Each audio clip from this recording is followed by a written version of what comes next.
Good morning. In life, we knock on many doors seeking wisdom and knowledge to perfect the art of knowing, giving, and receiving love. As we weave ourselves through spirit and soul together in truth, wisdom, unity, and love with others.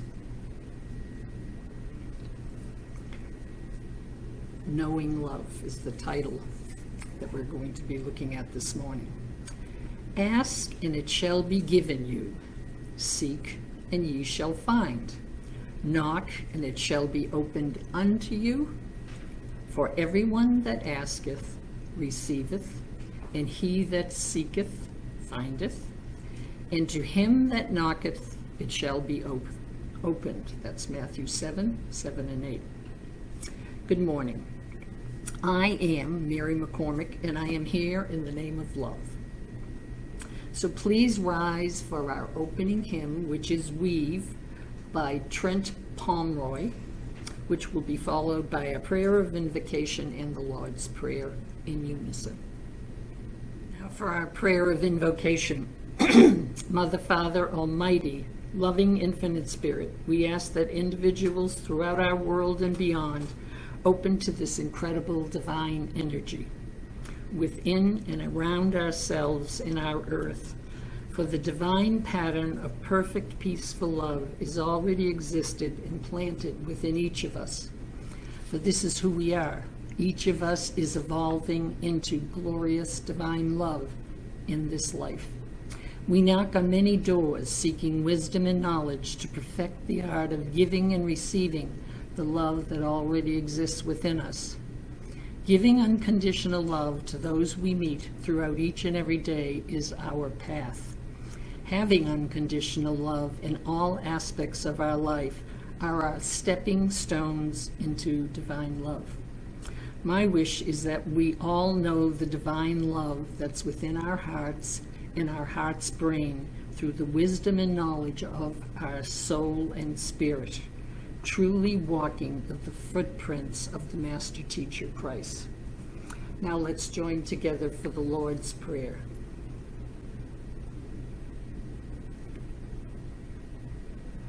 Okay. Our Father, who art in heaven, hallowed be thy name. Thy kingdom come, thy will be done, on earth as it is in heaven.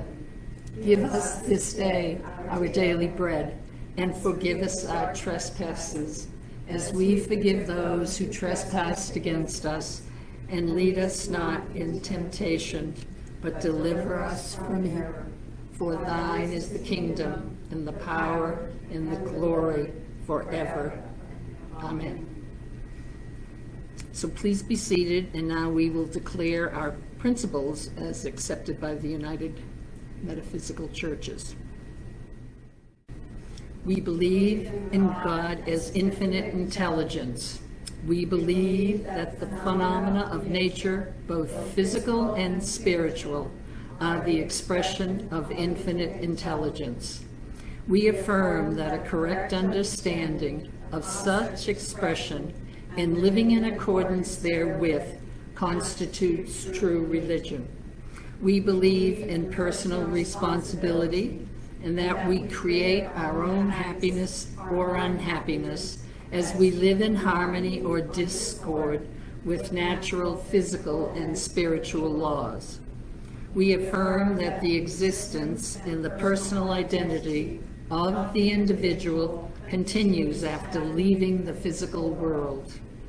We affirm that communication with spirit is a natural experience and is demonstrated through mediumship. We affirm that examples of prophecy and healing found in the Bible and other sacred texts are divine attributes found in all people. We believe that the highest morality is contained in the golden rule, do unto others as you would have them do unto you. We affirm that the doorway to recreation is always open to any soul here or hereafter. Now, the meditation music is going to be Ave Maria. And we're going to play it in the background very softly because I will take you on a guided meditation. And we will bring the energy from the earth into our beings and up until the earth's atmosphere and beyond to capture the divine loving energy and bring it back down into our cells and releasing all that no longer works for us and returning all that energy back into the earth transmuted. Please relax and close your eyes.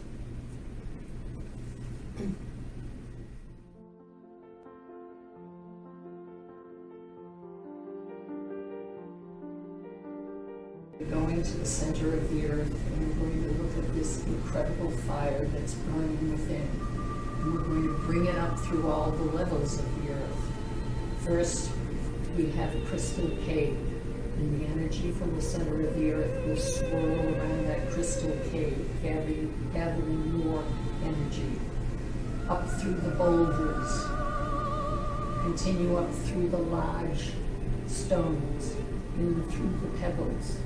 And now it's coming up through the layers of the earth, this fresh, vibrant earth, through 2 layers, and up to the topsoil, or as I call it, the soil. And then we're going to bring all the roots from that energy into our feet, up through the chakras in our legs, and into our spinal cord. When we start at the root chakra, that energy will spread out to all the cells and the microcells in our body and out into our aura.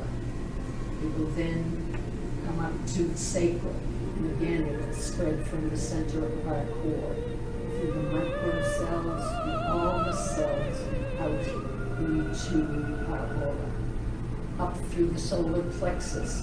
And it will spread out. See it spreading into all the cells in your body and beyond.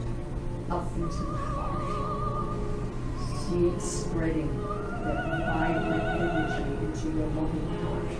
So you can do all that is needed during this day. And then again, it will spread out into your aura. Up to your throat chakra so you can speak in love and divine wisdom. Spread that energy out into your aura, and then up to your third eye and your pineal gland. So the energy will heal, transmute all the cells and the many cells in the body.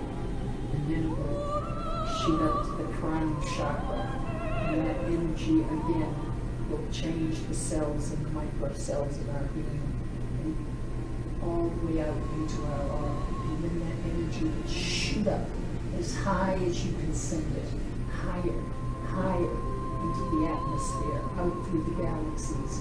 And as you're doing it, you're going to start swirling your arms to bring in all the divine love that exists, all the divine love that you can hold in your entire being. And then you're going to bring that energy back down through the chakras, down through the crown chakra, and it's going to cleanse all those cells and those microcells in your aura, and it's going to take out anything you no longer need in your system with all this new divine loving energy.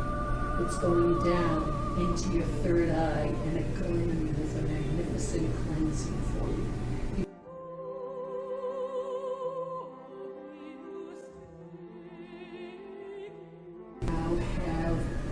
Anything you need to release, and you release it in love.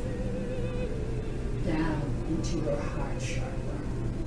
Let this magnificent, pulsating organism wake you up to this new divine love and energy that exists within you. Down into your solar plexus, another powerhouse. It will cleanse all the cells and the microcells and your aura. Down into the sacral. Cleanses all the way out. Everything that no longer wants to exist, and everything you don't even know you're going to release. Let it go into your root chakra. Again, you cleanse it with this divine loving energy. Down into your legs. Down into to the roots again, those roots that go all the way back, and move through the 3 layers of healing, magnificent energy, down in through the pebbles, in through the large rocks, in through the boulders, and back into that crystal cave with all that magical energy. Just swirl around in there. And when you're ready, release it back into the fires. So all that you needed to release is now transmuted energy into the fires in the center of the earth. So just sit with that for a few minutes.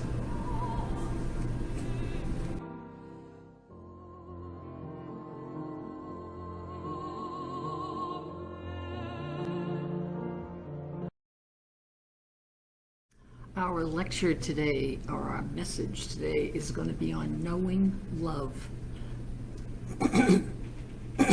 Excuse me. In life, again, we've knocked on many doors seeking wisdom and knowledge to perfect the art of knowing, giving, and receiving love. As we weave ourselves, our soul and our spirit together in truth, wisdom, unity, and the love for others. So there are some fortunate individuals in the world who happen to know what love really is. You live it daily. Others have looked for it their whole lives, and we might not understand what it is. Therefore, we don't know it when we see it. So, how do you look for it? And the ultimate is, how do you get it? And then how do you give it? This message today is based on my research due to my wonderment about love and how people know it. So now we're going to see if we can put it together.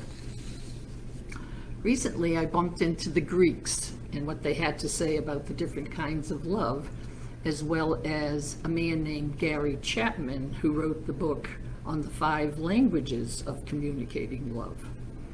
These are all beginning steps. First, we have divine love versus human love. Human love or personal love is always conditional and it's limited. It has aspects of possessiveness, demand, expectations, as well as manipulation. And the love is all based on those conditions and limitations. Divine love or spiritual love is infinite in nature and it's unconditional. Luke 6:31 said, "Do unto others as you would have them do unto you." Later, Luke said in 15:11 through 32, when Jesus tells the parable of the lost son who returns, and you see an example here of the unconditional love of the Father upon the return of his lost son, while his brother, on the other hand, didn't have the same feeling. He was steeped in human love with his jealousy. This goes throughout all of life. First, I believe we are all here for one purpose, and that is to learn how to love unconditionally. I believe the energy of unconditional love is divine spirit, God in action. And that's what we are here to ultimately evolve into as we reincarnate. Each time we return, new lessons are to be learned. The beauty is that we are persistent and willing to learn them. So now the end goal is unconditional love, or maybe it's even beyond that, into divine spirit. For that is who we are and we have always been. We keep striving to embody divine love, that we may love ourselves as God loves us and as we love God. For this is the source of it all, divine mind, instead of floating in and out of our ego and depleting that divine energy and love. God is spirit energy, the creator, the source, the divine mind in action. And when it takes on a form, as when it is placed into us, and when it is applied or demonstrated in our lives, we have received the gift of the Holy Spirit, Jesus the Christ. For me, this research was a primer to understanding the concept of love, for I never knew what it was, or at least I never thought I did. So let's look at the 7 types of love found in the Bible and later described by the Greeks, although they added an 8th one And we're going to also look at the catalysts for each type. First, what's a love catalyst? In chemistry, it's the substance that increases the rate of the reaction without being consumed. It speeds significant change, and therefore the love catalyst is the agent that speeds the feelings of certain types of love. Many individuals believe that a single romantic relationship is where we hope to find all the different loves wrapped into a single person or soulmate. Now we'll describe the diverse kinds of love, or the love found in all relationships that are present in our lives, and hopefully we'll realize that we have a lot more love than we ever thought of, even if an absence is felt. Which have you experienced so far? See if you recognize them in your family, your spouses, your friends, or even strangers. They break it into 3 categories. The first one is the family, significant others, and friendship. So the first one in the family is philia, and then we have storge and agape. Philia is affectionate, friendly love. It encompasses the love with intimate family members or friends, and it is characterized by loyalty and trust. It is love without romantic attraction, and it is entirely platonic, yet both meaningful and sweet.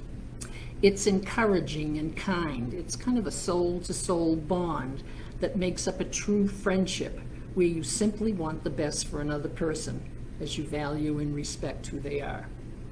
Philia is a kind of equal love. The catalyst is the mind, which articulates which friends are on the same wavelength, or, as it's commonly referred to, brotherly love. The Greeks thought this was more precious than romantic love. The second type is storge, which is familiar love. And at times it's unconditional within the family. It's referred to as love by family members, like the naturally occurring unconditional love that comes easily and immediately, and it's rooted between parent and child. It's a protective, kinship-based love, and it embodies approval, sacrifice, and acceptance. It's built on feelings of safety, security, and support for one another, as well as the joy that comes from having shared memories. It also exists between siblings, even the sister who stole your clothes when you were younger. It is well between old friends and best friends that feel like family. Storge looks a lot like philia, though it's more one-sided. The love between a parent and child exists regardless of whether the child reciprocates. Basically, it's a strong bond and fondness that's built out of familiarity and need. And the catalyst is memories. Your memories encourage long-lasting bonds with another individual. The third type in the family category is agape. It's selfless love, universal love, and it's the highest level of love to offer. It's given without any expectations of receiving anything in return. Offering agape is a decision to spread love in any circumstance, including destructive situations. It's not a physical act, it's a feeling, a one-of-a-kind love. Agape has links to altruism. It's empathetic, selfless love for others and their welfare that includes a love of God, nature, strangers, and the less fortunate. You're dedicating your life to improving the lives of others, for you stay conscious of your actions.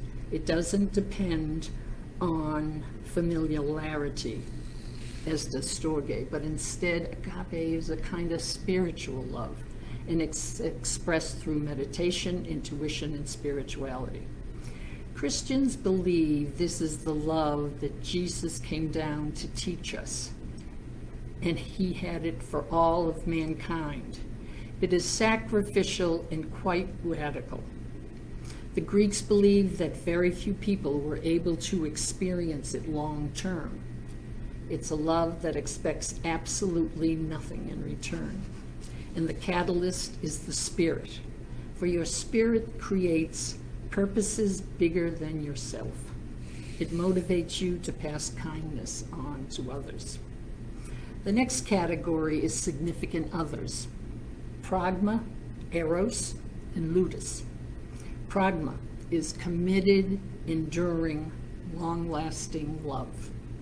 It is unique, a bonding that matures over many years.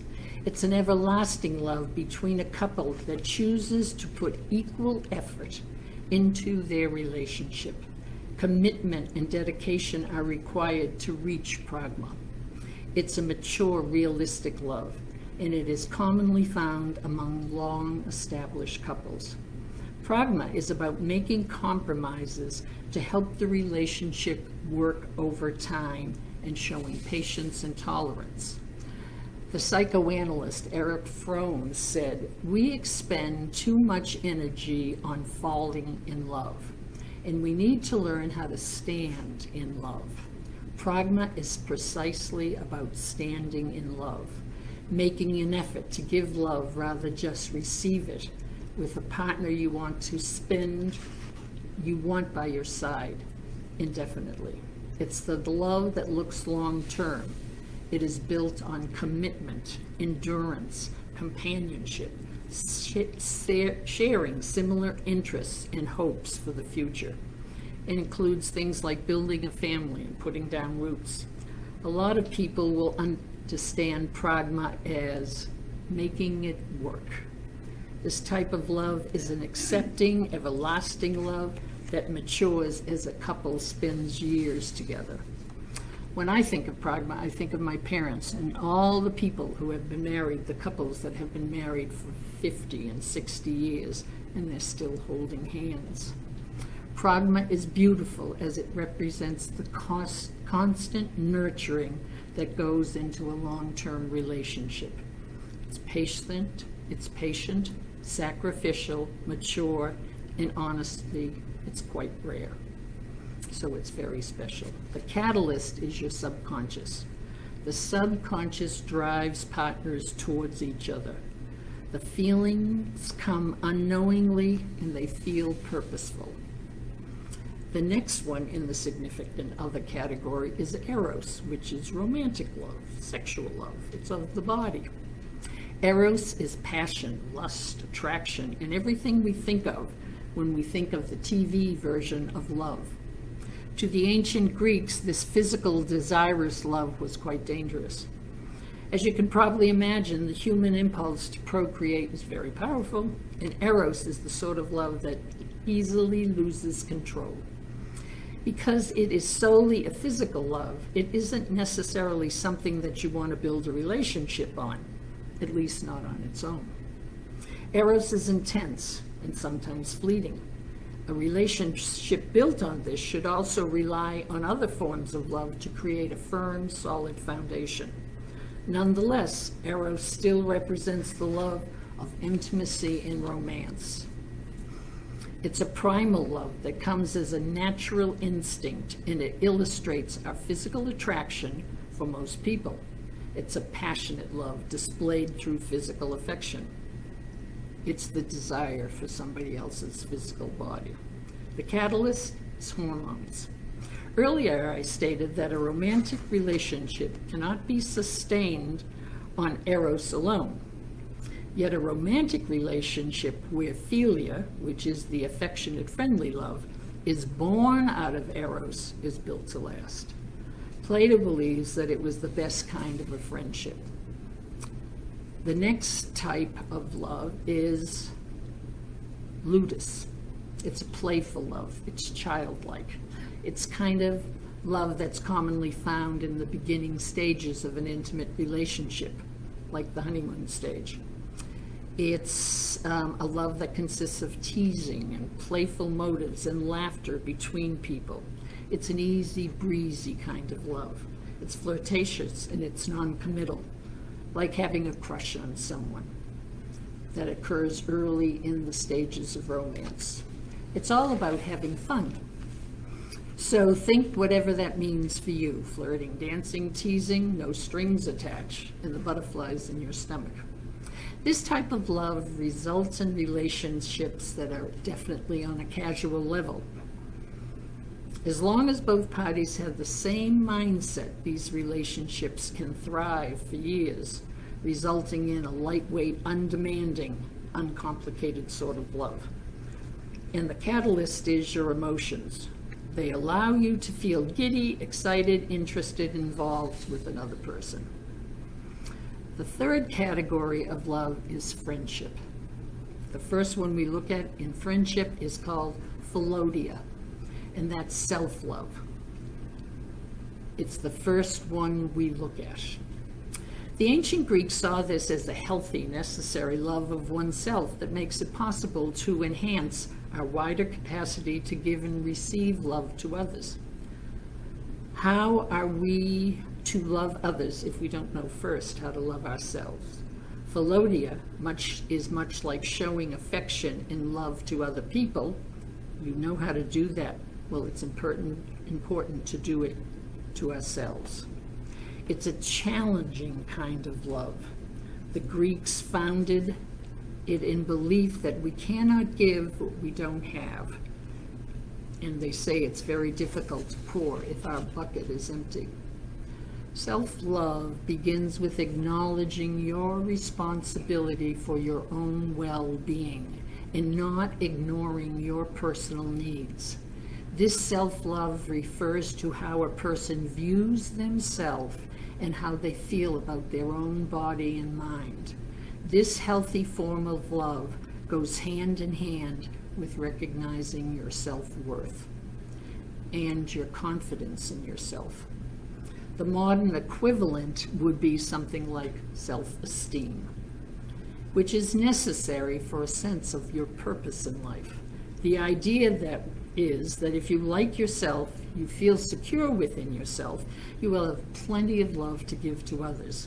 Or, as Aristotle said, all friendly feelings for others are an extension of man's feeling for himself. However, philodia has a flip side. The Greeks said there are two types of philodia, and they can become unhealthy if we're not careful. Too much self-love breeds a selfishness that wants pleasure, fame, and wealth beyond what one needs. And who can establish what one needs? One may also develop a self-obsession, a sense of superiority. These can morph into narcissistic behaviors and arrogance, which is strictly ego-based. Thus it's important to balance self-love with the love of others. The catalyst is your soul.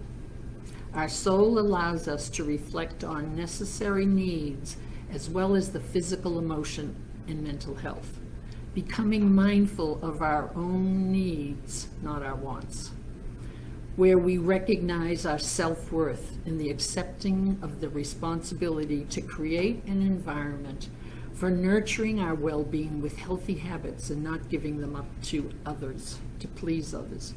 We value alone time. We rid ourselves of negative people, and we spend time around people who support us, like a loving parent would care for his or her child. The last one is mania, obsessive love. I'm sure a few of us have been there. This is the extra type of love that the Greeks added and not included in the Bible as a type of love. Mania is an obsessive love towards a partner. It leads to unwanted jealousy or a possessiveness, known as codependency. Most cases of obsessive love are found in couples with an imbalance of love towards each other. An imbalance of eros, which is the physical love, and ludus, which is the playful love, is the main cause of mania. With healthy levels of playful and romantic love, the harm of excessive love can be avoided. The catalyst is your survival instinct. That drives a person to desperately need their partner in order to find a sense of self-value in themselves. Now, what's the perfect combo? Combining different types of love can create an exceptional connection with an extraordinary relationship. As we move forward into unconditional love, we become more aware of the ways to deepen our connections. Being present, letting go of expectations, releasing attachments to the way we think things should be, quieting the voice of our ego so we have a voice so we can listen to our inner voice and wisdom, and making changes that might be scary, facing uncertainty with faith and trust. So now we want it all. We want the romantic love, we want the passionate love, the playful, flirtatious, and while making sure we have our self-worth and confidence and developing it into affectionate, friendly love of equals, and then we progress hopefully to the coveted, long-lasting commitment. So, now that we know all about love, how do we keep it alive? Let's look at the ways we express love to others. Do we do it in a way that they receive it? Do they know that they're being paid attention to? Are we listening to them? And most importantly, are we hearing what they're saying to us? Gary Chapman wrote the book called The 5 Languages of Love, which was given to me by a friend. His background is in the field of anthropology, linguistics, as well as psychology and theology. He became a marriage counselor. Thus, the 5 love languages evolved, for he knew that problems were occurring when people weren't speaking the same language, especially in a marriage, and they didn't even know it. He was guided to establish these 5 techniques for communicating in relationships. And really, I think we all know these techniques, and we probably have used them with different people throughout our entire lifetime. First one is words of affirmation, quality time, receiving gifts, acts of service, and physical love. We learned our primary love language from our parents, for that was their native tongue. Thus, these languages are the way people speak and understand emotional love. If we only speak one primary language, the one from our parents, we may not be receptive to the languages of others. It's difficult for lasting communication to take place. We need to learn the languages of those that are important in our lives, for these are the ways people speak and understand emotional love. When we express our love, if the message doesn't come through, it's because we're speaking in a foreign language. That's the problem. How do we know we are loved? He talks that we have an emotional tank waiting to be filled with love. By learning our own and our partner's primary love language and applying it daily to the way we keep our love is the way we keep our love tank full and feel appreciated. This is the precious gift we pass down to our next generation. This is probably the most important one, and sometimes we didn't even know it. If we don't get this right, it's going to be like pouring a thimble full of water or love into the Grand Canyon. You won't see a difference. Being sincere isn't enough. We must be willing to take all the extra steps and demonstrate our love. What makes one person feel emotionally secure doesn't necessarily work for another. Words of affirmation may work for one where quality time is what the other wants. When we learn the ways to meet each other's deep emotional needs and choose to do it, you feel secure in your relationship, and therefore you're able to move into a higher potential. So, our first love language is words of affirmation. They need to be simple, straightforward affirmations. The object here is not to give flattery so that you can get what you want in return, but doing it honestly, sometimes for the well-being of the one you love. This is one dialect that we use in words of affirmation. Another dialect is encouraging words. When words of affirmation are expressed to acknowledge something that you have done, you feel appreciated and noticed and recognized. Next, we have quality time. This is completely about focused attention. Being totally present, not being in your head and trying to think of a clever response and a way to solve the problem or situation. Looking at each other, giving someone your undivided attention, not just listening or sitting as you're on the couch watching TV, but focusing on the other individual. It's your time to do things together, doing something with an individual in a wholehearted manner that they really want to do, and that you don't enjoy doing in the slightest. But these may be the things that your spouse likes and enjoys. You could do it once every 4 or 6 months, especially if it's more of a sacrifice for you. These visual symbols have emotional value and are seen as an expression of your love. And your primary love language is receiving gifts. A great value is placed on those gifts. Our gifts don't have to be expensive. Be observant. You must listen carefully. Make a list of the gifts that you have received by your spouse or friend and family members. I had a sister-in-law who was always 100% on target every time she gave a gift, and I could never imagine how she did it, because I wasn't as precise. So you can ask assistance from individuals who always get it right. Pay attention to what your partner is interested in, especially if you don't want to do it.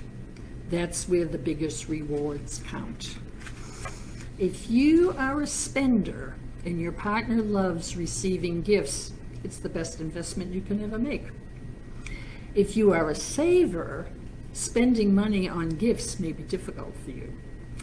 Saving is caring in your mind. It's your emotional security and your emotional needs. By the way you handle money, you save it. This is the way you give gifts to yourself. What you are not doing is meeting the needs of your spouse if their primary love language is receiving gifts. So you need to see this process as purchasing gifts for him or her as the best investment you will ever make.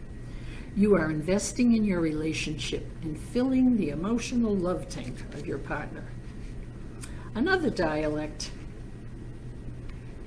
in the receiving gifts category is the gift of self. Being there is your physical presence. In stressful situations, this is the most powerful gift you can give if your primary love language is receiving gifts. Just being there is the gift and a strong symbol of your love. If you remove that symbol, the sense of love evaporates. Next, we have acts of service. This love language is when you seek to please with acts of service, like setting the table, fixing supper, picking up the laundry, keeping the car serviced, caring for pets, doing the gardening. I believe this language was the language my parents spoke to each other. It was acts of service. We lived it from the minute we woke up in the morning until we went to bed at night. I existed in this language and I lived it every day of my life, but it wasn't my natural language. Mother's primary job was always the home and family. She did it with a force and intensity that was unstoppable. My father's was always outside the home, but when he was home, he was always chipping in, setting the table, doing the dishes, preparing the soil for the garden, weeding, cutting the grass. They never stopped. This is the way they learned it from their parents. For our family, this was done. All of us were doing it.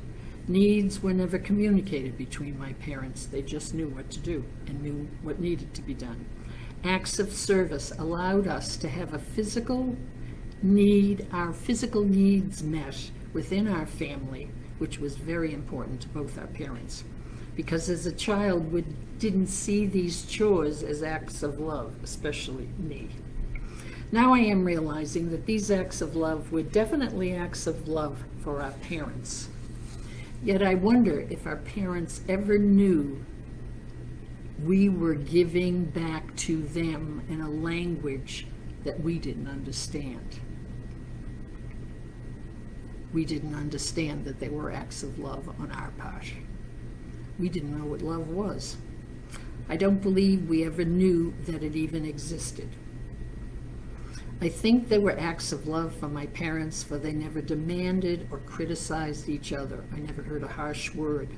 This was their duty. They learned it from their parents. This was the way that they expressed love. Their actions, again, provided that security that was the root of who we were. But acts of service without emotional tenderness and warmth is harsh. The fifth one is physical love. For some, physical touch, is the primary love language, and without it, you feel unloved. With our emotional tanks filled and we feel secure in the love of those around us, physical touch can make or break a relationship. A slap in the face is detrimental, whereas a tender hug communicates love, but it shouts it to an individual whose primary love language is physical touch. Learning to speak a love dialect is accompanied by listening, watching, experimenting, and learning with a willingness to go beyond. The types of love and the languages we speak to acknowledge our love is what weaves us together in unity. We are all many textures and colors, each is unique from the other, and we are intertwined with one another in one great tapestry of universal love. We have all been there, and we are here as gifts. Our